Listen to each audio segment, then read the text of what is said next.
This is your bestie in grief, Ashley. Welcome to the Calm Sphere podcast, your official go-to safe space where we talk about grief, healing, mental health, faith, and nervous system support in a way that feels honest, gentle, and most importantly, human. You don't have to have it all together when you're here. You just have to show up, and I'm really glad you chose to do so today. Wow, okay, this is the first time in a while where we're not going through a protocol step. There are no frameworks today, no numbered tools, or no clinical terms today. I just want to sit with you because yesterday was my sister's death anniversary, June 18th, and I want to kind of just go over what that felt like and what it's been like over the last 4 years.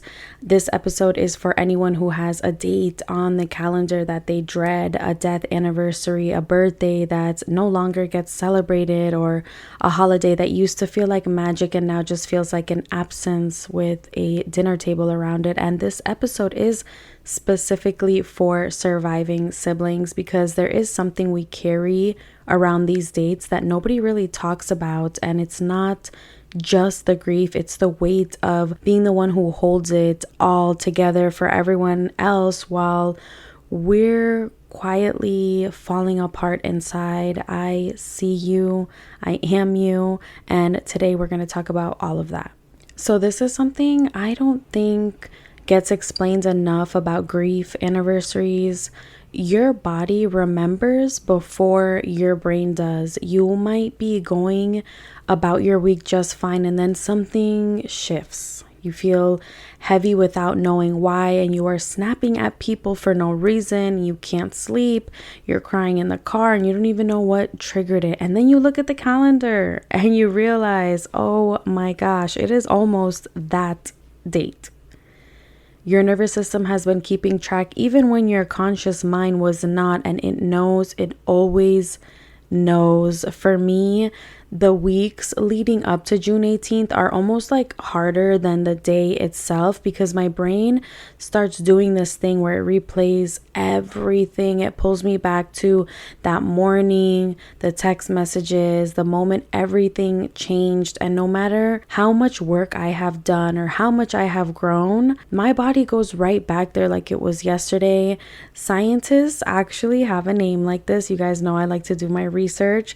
They call it an anniversary reaction, and it is incredibly common in grief. Your nervous system isn't broken, it is just loyal. It has filed away every detail of that worst day of your life, and it brings back the file every single year, right on schedule.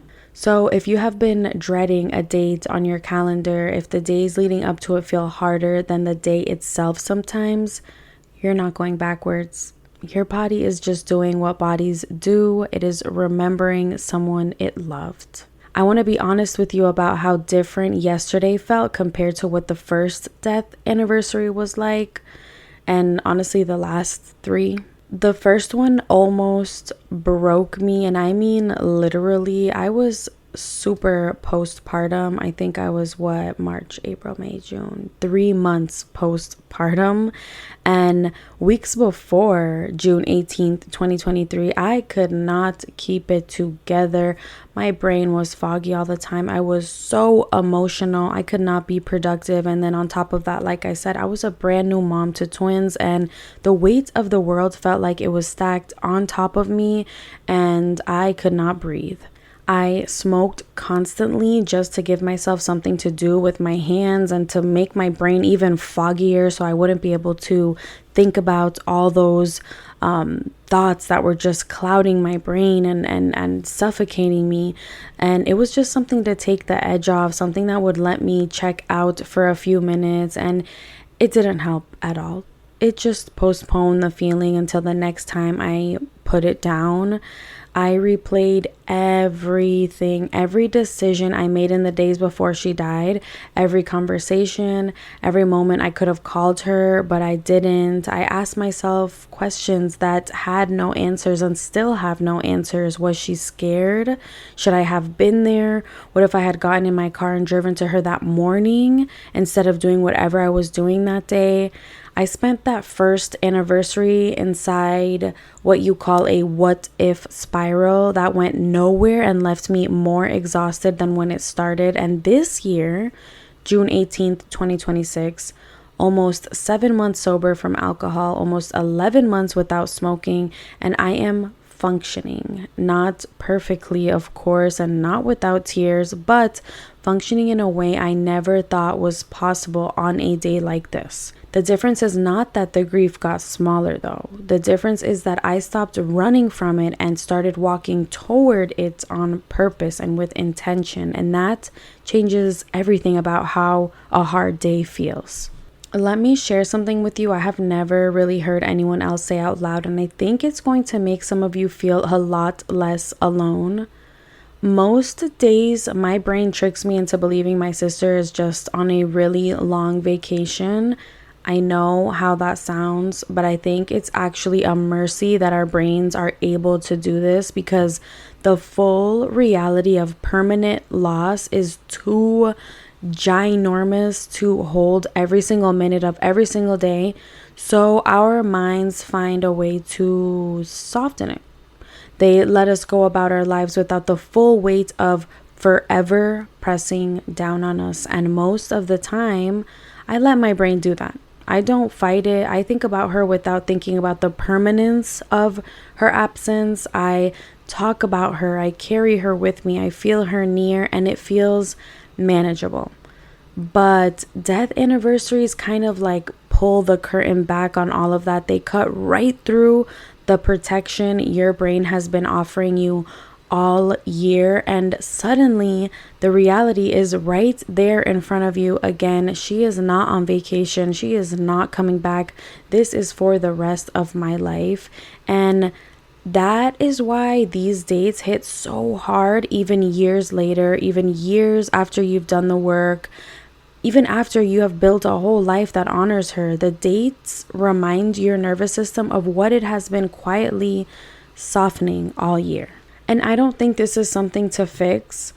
Yes, any other day I would try to coach my brain out of this, but I think this is something to honor, especially on these dates like this, especially on a death anniversary.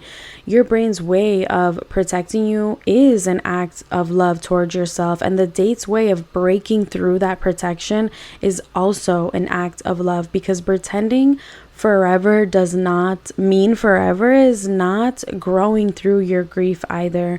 Both things are allowed, the softening and the remembering. On most days, let your brain protect you, but on those hard dates, let yourself remember. I want to tell you exactly what I do on these dates, because I think practical specifics matter more than just general advice when you're in the middle of something this hard. Every year on my sister's death anniversary, I plan something for our family to gather and do together in her memory. Also, some of her close friends. And not because someone told me to do this, but because I discovered that doing something purposeful on a day that could otherwise swallow me whole is one of the most powerful things you can do for your own grief.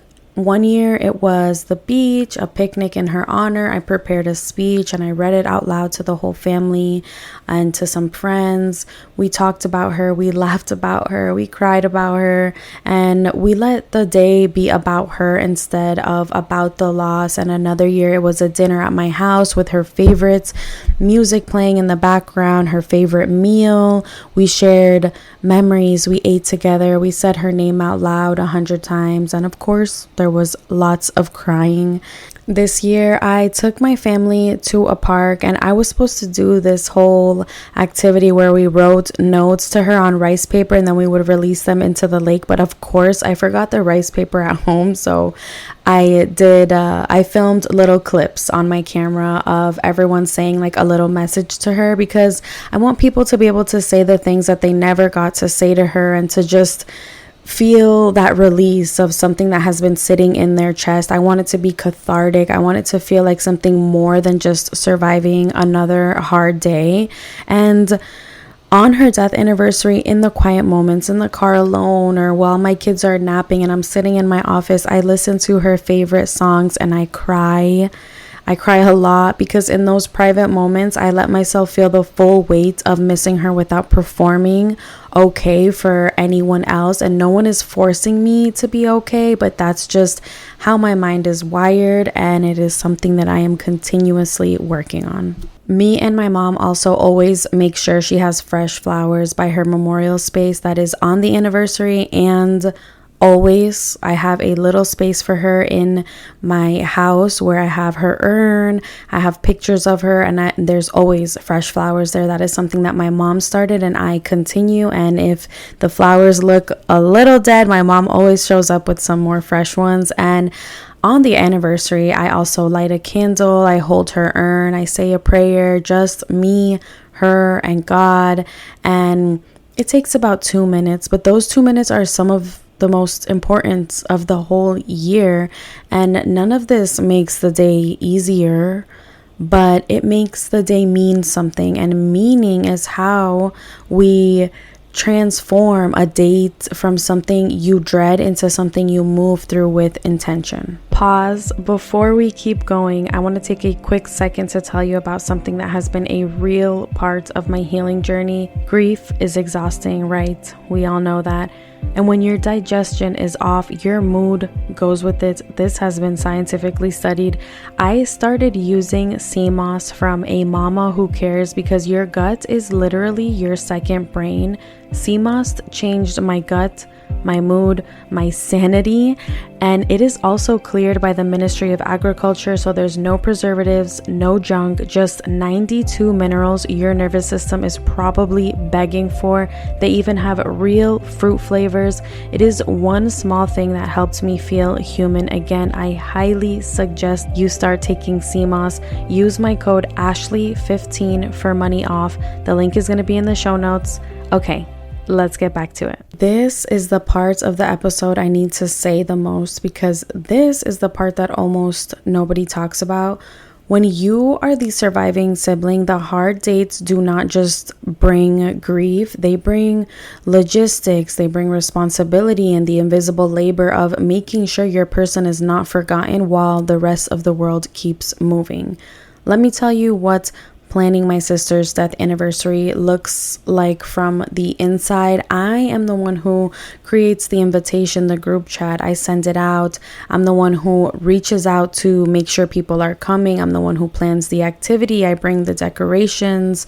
If I'm not hosting it at my house and bringing the food and cooking the food, other people get together and I make sure, who's bringing what and all that. I get there early to set everything up and I greet people as they arrive. I'm the one taking pictures and documenting everything, and all of this is happening while I am also grieving.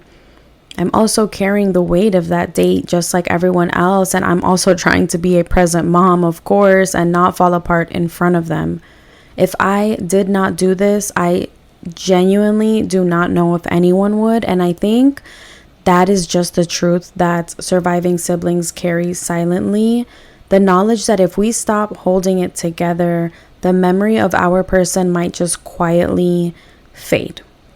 That the family might not gather, that her name might not get said, that the date might pass without anyone marking it. And so we pick up the planning, the tradition, we pick up the weight of being the keeper of our siblings' memory in a world that does not have a very good roadmap for what that looks like. And I also want to say to anyone who has been doing this alone, what you are doing is extraordinary.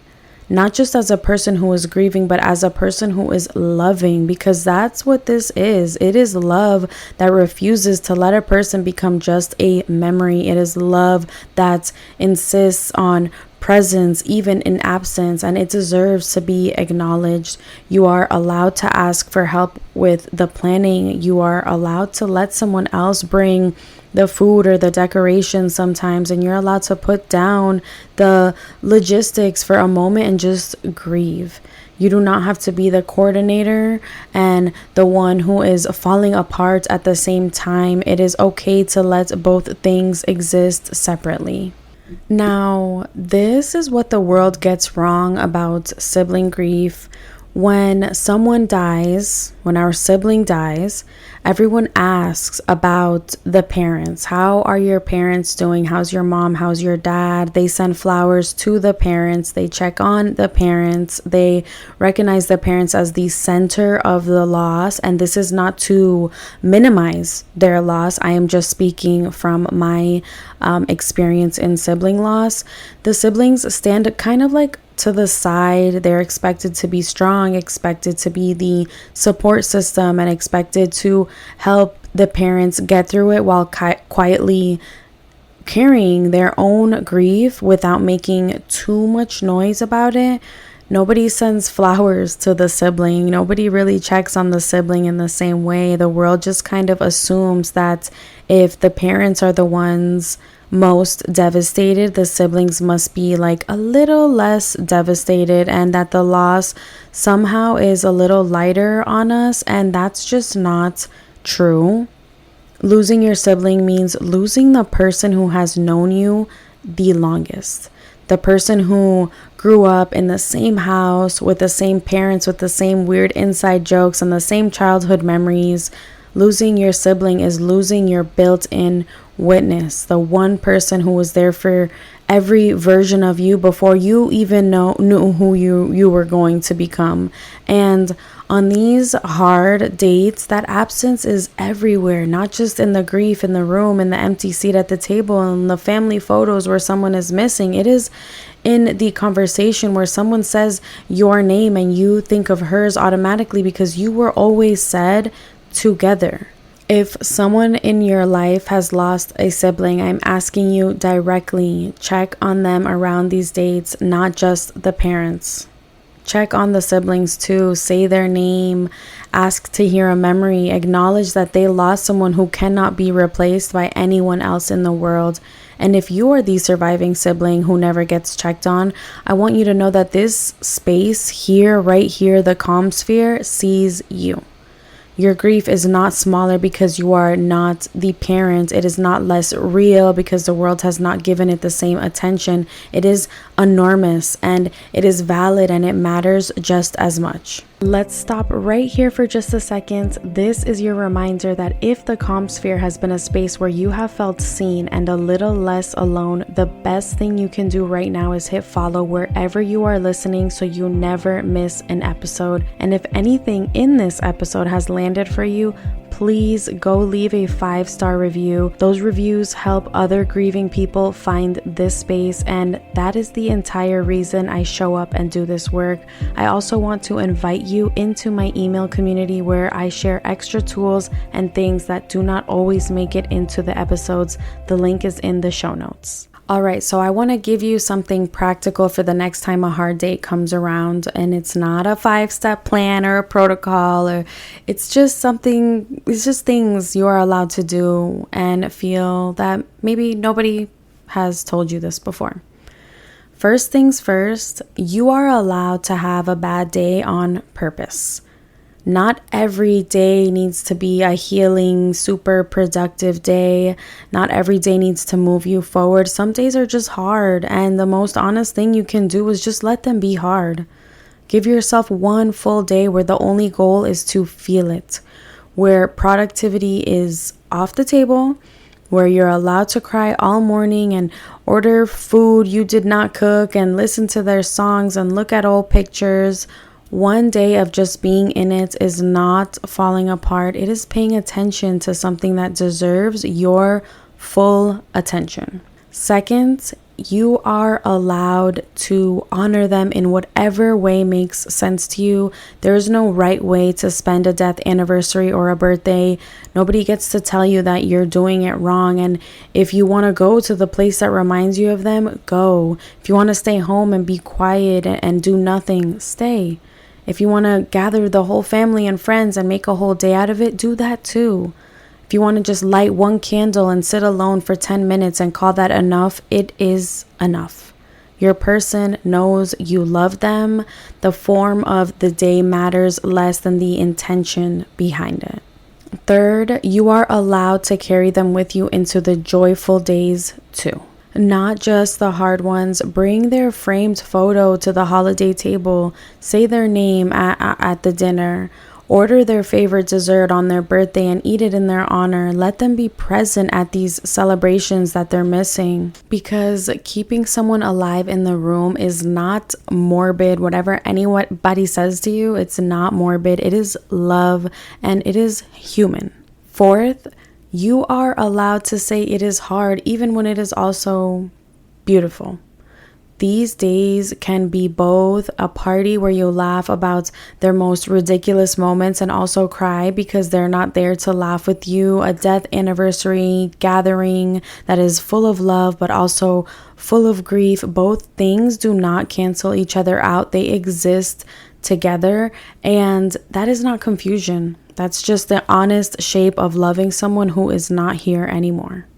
I want to end this episode with the thing that helps me most on a day like yesterday. Every year on when June 18th comes around, there is a way to look at it that makes it feel unbearable. One more year without her, one more year of this absence, one more year of being the surviving sibling who keeps the memory alive while the world keeps moving. And then there's another way to look at it too. And again, this is not to invalidate the experience. It's just like a little mindset shift. One more year without her, but also one more year closer to seeing her again. I believe that with everything in me. God promises us that this is not the end, that the people we love who have gone before us are not just gone. They are at peace right now, free from the things that were hurting them.